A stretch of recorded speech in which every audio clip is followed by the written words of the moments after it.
Hey viewers, you are watching endeavour for you. आज हम लोग डिस्कस करने वाले हैं सबसे important topic, the president of India, जिसका वर्णन आर्टिकल 52 से 62 तक भारत के संविधान के भाग 5 में वर्णित किया गया है।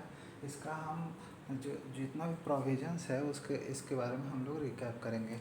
जैसा कि आप लोग जानते होंगे कि आजकल बहुत सारे बड़े बड़े इंस्टीट्यूशंस और बहुत सारे विद्वान लोग की तरफ से बहुत एक से एक वीडियो अपलोड किया गया है, लेकिन जैसे ही आप इस वीडियो को देखेंगे आपको बहुत कुछ खास नज़र आएगा। क्या खास नज़र आएगा, आप बने रहिए हमारे साथ और देखते रहिए एंडेवर फॉर यू।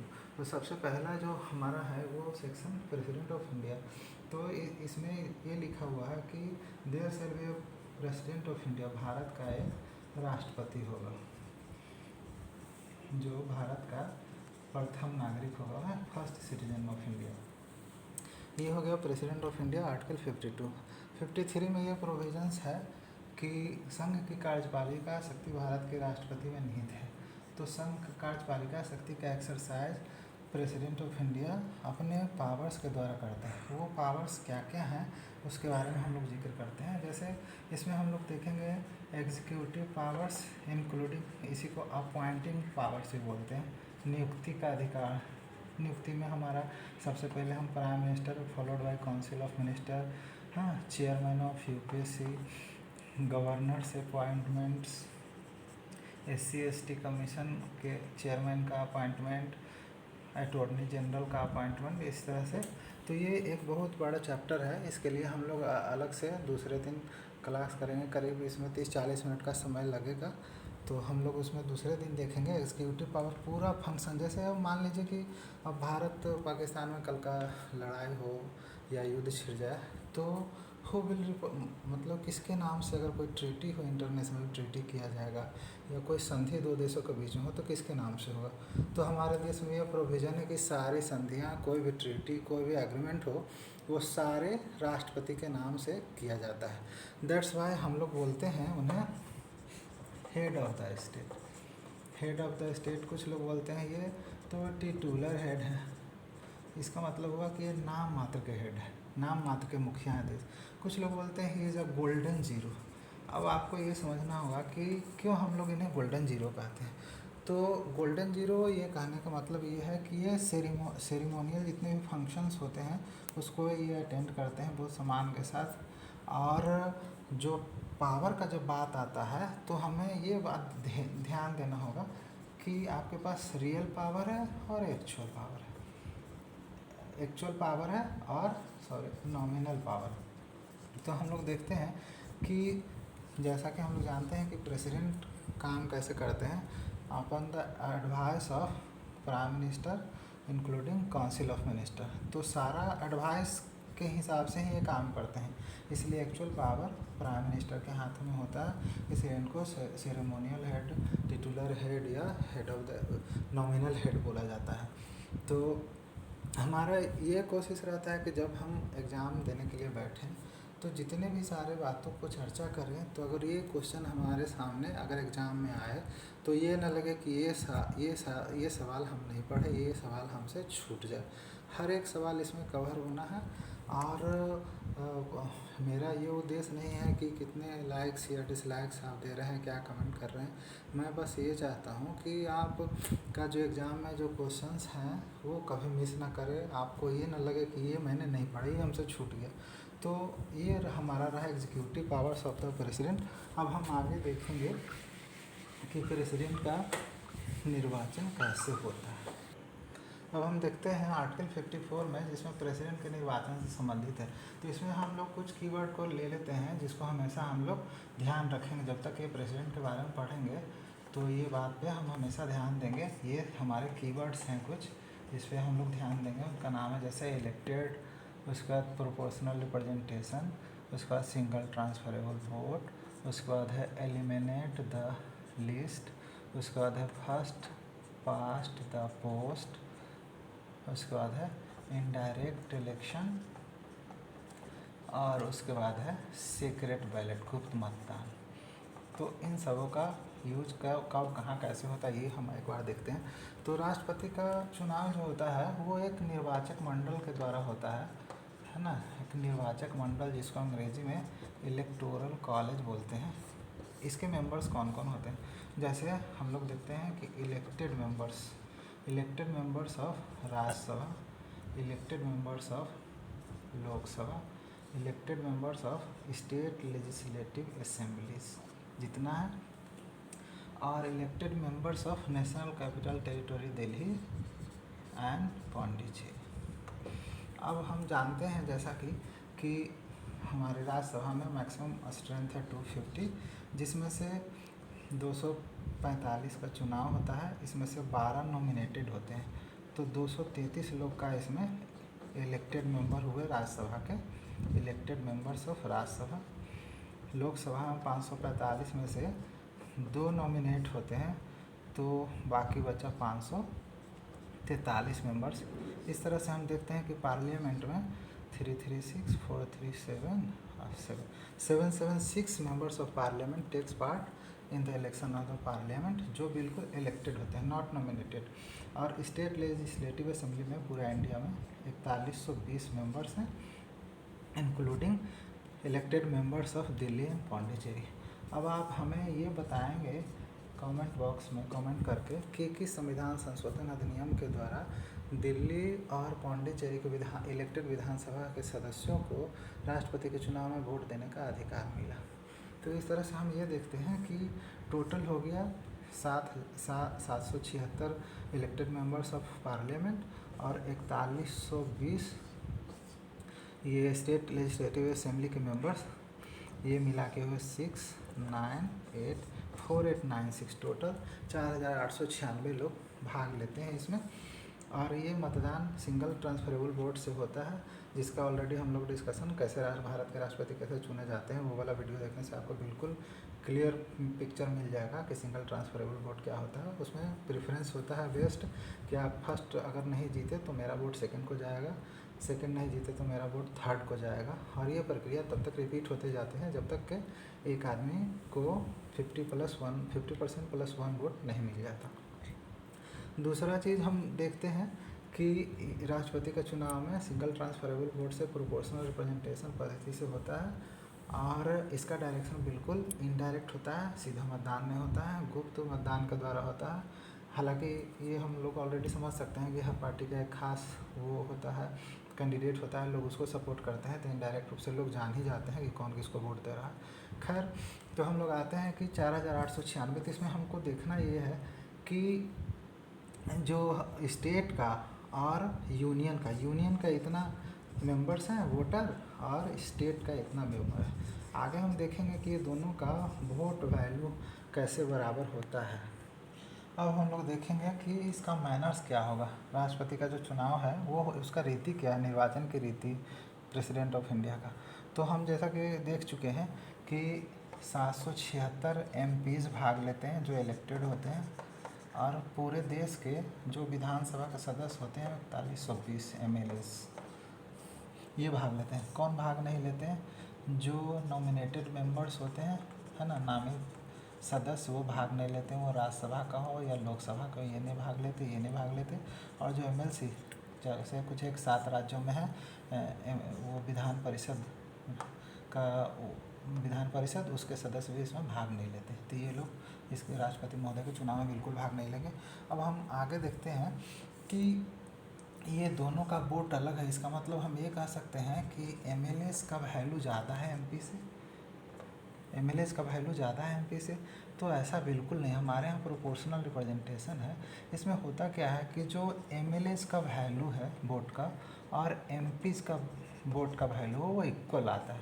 वो इक्वल कितना आता है? करीब 5.5 लाख के आसपास आता है, और अगर दोनों का हम जोड़ें तो करीब 10,98,000 इतने वोट पड़ते हैं राष्ट्रपति के चुनाव में। तो उसकी रीति क्या होता है, जो इसको सिंपल शब्द में हम समझते हैं कि जैसे हम लोग पहले निकालते हैं वोट का value, vote value of 1 MLA। इसमें क्या कैसे वैल्यू निकलता है? टोटल राज्य की कुल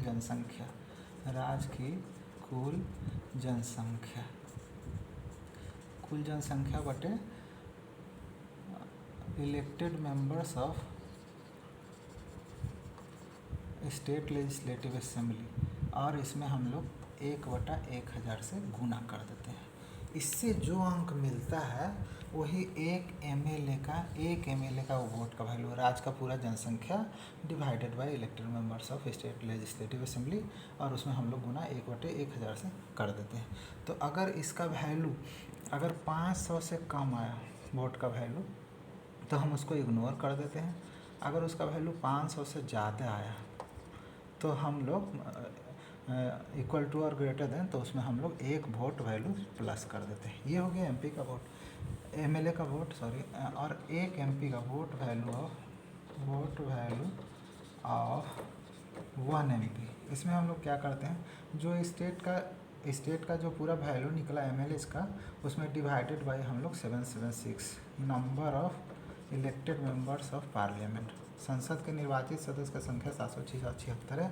ये जो वोट का वैल्यू पूरा स्टेट का जो वोट का वैल्यू आया, स्टेट एमएलए का वोट का वैल्यू, पूरा राज्य का एमएलए का वोट का जो मूल्य है, मत मूल्य, उसमें 776 से भागा दे देंगे तो ये करीब करीब 708 आता है। एक एमपी का वोट का वैल्यू करीब करीब 708 होता है। तो ये स्टेट पे वैरी भी करता है एमएलए के वोट का वैल्यू, छोटे राज्य बड़े राज्य, है ना।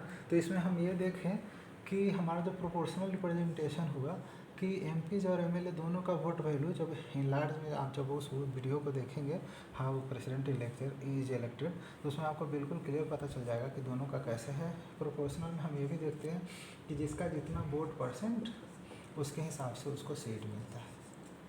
एकदम शुद्ध हिंदी में ये हुआ।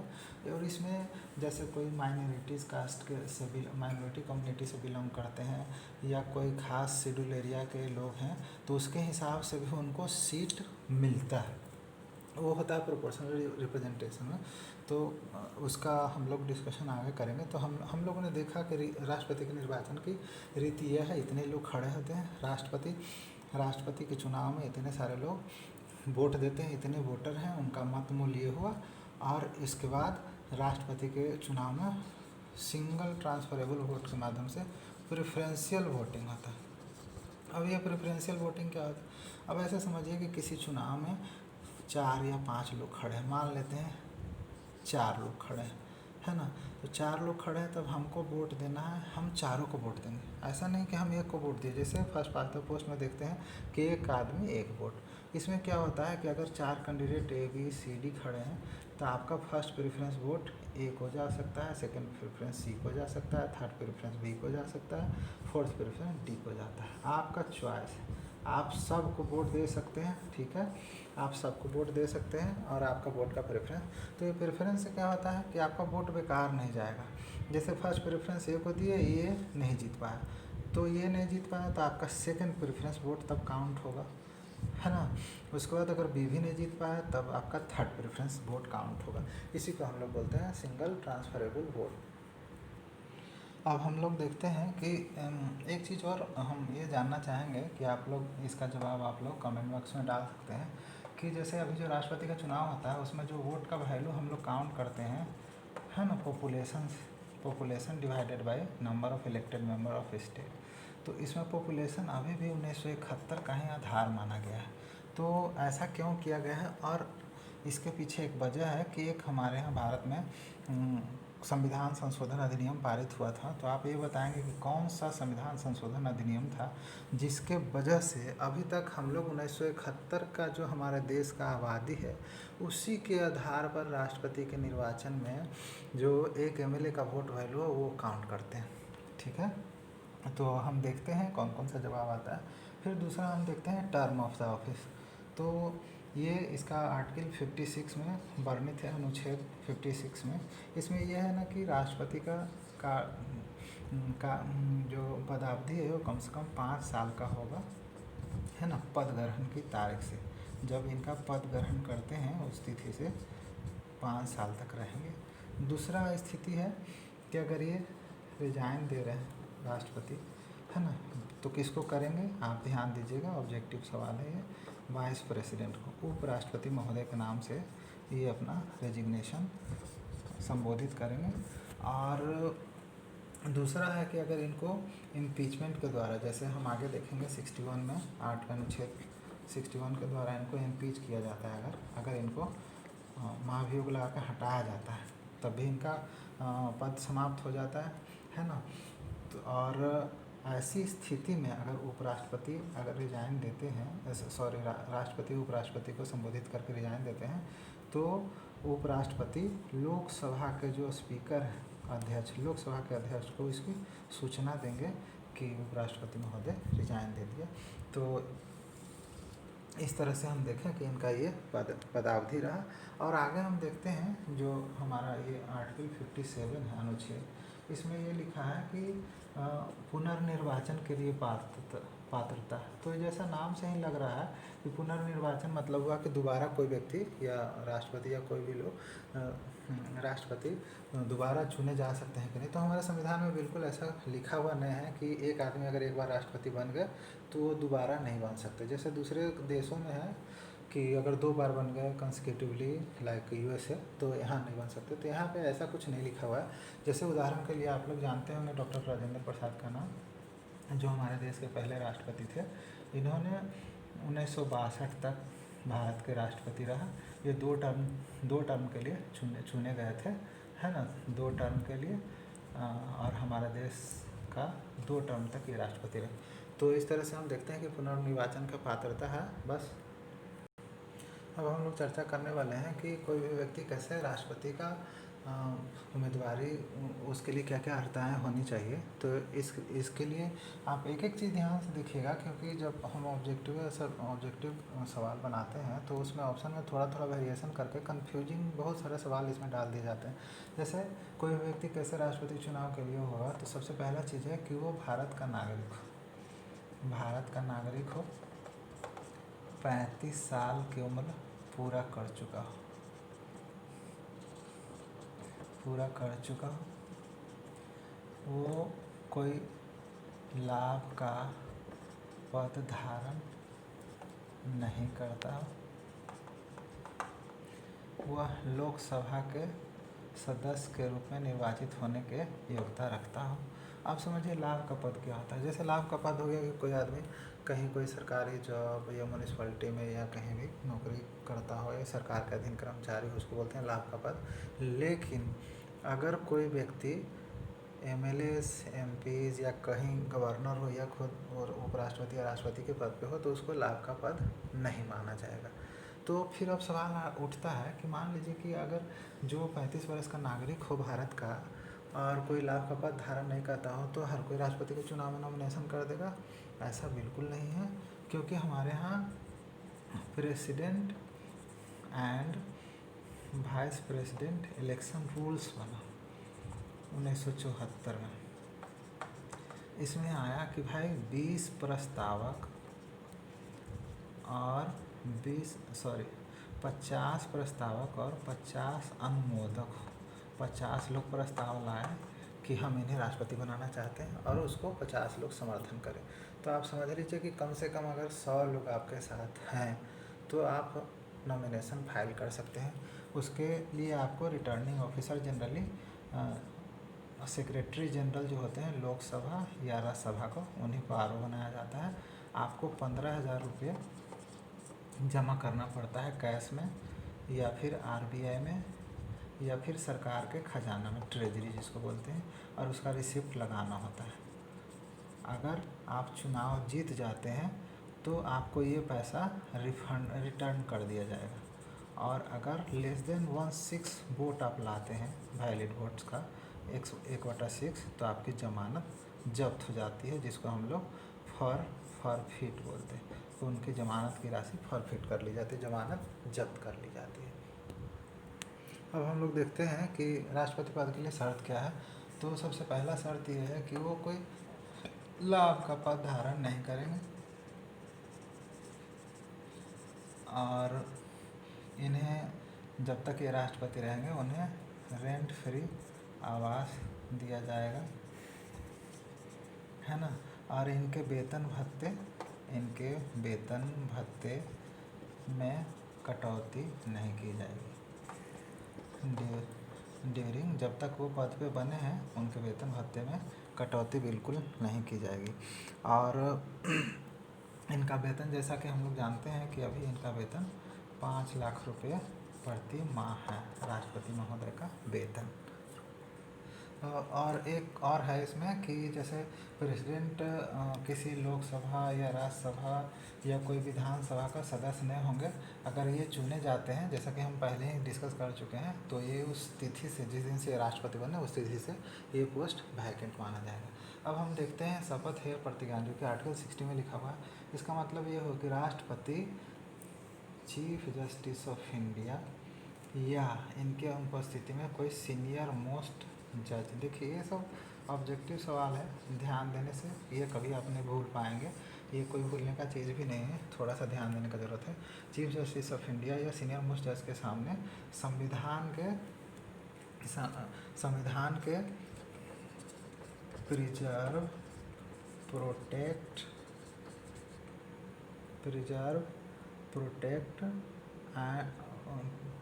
प्रोटेक्ट एंड डिफेंड करने का शपथ लेंगे। ये जनरली, ये थोड़ा सा हाई स्टैंडर्ड का वो सवाल है, जनरली कमीशंस के एग्ज़ाम में पूछे जाते हैं, हो सकता है आजकल एसएससी वगैरह में पूछ दे। तो इसको हम लोग बोलते हैं परिरक्षण, संरक्षण और प्रतिरक्षण। संविधान के परिरक्षण, संरक्षण और प्रतिरक्षण। He will preserve, protect and defend the constitution and work in the interest of the people of India. तो ये हो गया हमारा राष्ट्रपति महोदय का शपथ और प्रतिज्ञान। अब हम देखते हैं आर्टिकल 61 के बारे में, जिसको अनुच्छेद 61 बोलते हैं। इसमें इम्पीचमेंट के बारे में बताया गया है।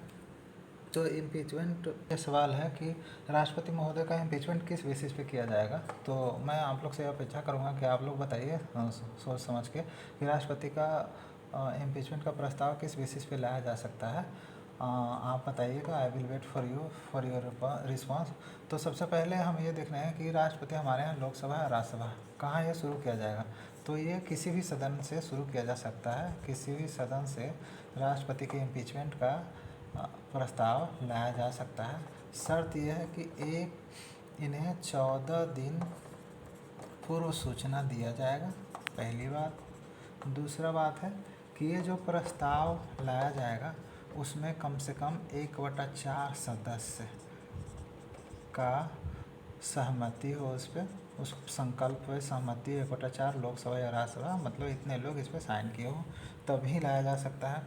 और अगर पहला सदन, अगर मान लीजिए लोकसभा से शुरू हुआ, तो पहला सदन 2/3 मेजॉरिटी से अगर इसको पास कर दे, उस सदन में उपस्थित जो लोग हैं उनसे 2/3 मेजॉरिटी से पास कर दिया जाता है, तो ये माना जाता है कि इनका प्रस्ताव को पहला सदन ने स्वीकार कर लिया। जैसे ही एक सदन पारित करता है, जैसे लोकसभा का पारित कर दिया, तो पहला सदन में हुआ क्या, एलिगेशन, यहाँ से एलिगेशन शुरू हो गया। यहाँ राष्ट्रपति महोदय खुद चाहे तो अपीयर करके अपना डिफेंड कर सकते हैं। और दूसरा सदन अब राज्यसभा बचा, राज्यसभा में जाएगा तो ये सदन क्या करेगा, उसको इन्वेस्टिगेट करेगा, उसका जांच करेगा कि जो आरोप लगाए गए हैं वो सही है या गलत है। अगर राज्यसभा को ये लगता है कि ये आरोप सही है और वो भी 2/3 मेजॉरिटी से ये पास कर देता है उस संकल्प को, तो उस दिन से राष्ट्रपति पदमुक्त माने जाते हैं। अब हम देखते हैं कि राष्ट्रपति का अगर कोई आकस्मिक रिक्ति होता है तो उसके भरने का क्या प्रोविज़न है। तो सबसे पहले हम देखेंगे कि इसमें जनरली ये 2 प्रोविज़न है कि अगर राष्ट्रपति का रिक्ति अगर रेजिग्नेशन या रिमूवल के द्वारा होता है तो 6 माह के अंदर ये रिक्ति भर ली जाती है। और सामान्य परिस्थितियों में जनरली राष्ट्रपति महोदय का चुनाव समय जो पद रिक्ति के पूर्व ही करा लिया जाता है, पूर्व ही संपन्न करा लिया जाता है। तो इस तरह से हम देखते हैं कि ये हमारा राष्ट्रपति महोदय का वो जो जनरल 52 से 62 तक का जो प्रोविज़न है वो हम लोग डिस्कस कर लिए। और हम लोग आगे भी देखेंगे 71, 72 क्षमादान की शक्तियाँ वगैरह, तो इसके लिए हम लोग आगे डिस्कसन करेंगे। अब हम आपसे यह अपेक्षा करेंगे कि अगर आपको वीडियो पसंद है तो आप लाइक ज़रूर करिएगा, लेकिन मेरा मेन उद्देश्य ये नहीं है कि लाइक सब्सक्राइब शेयर आप करते रहें, अगर ठीक लगे आपके एग्जाम में काम आए, बस that's all. Thank you for being with us.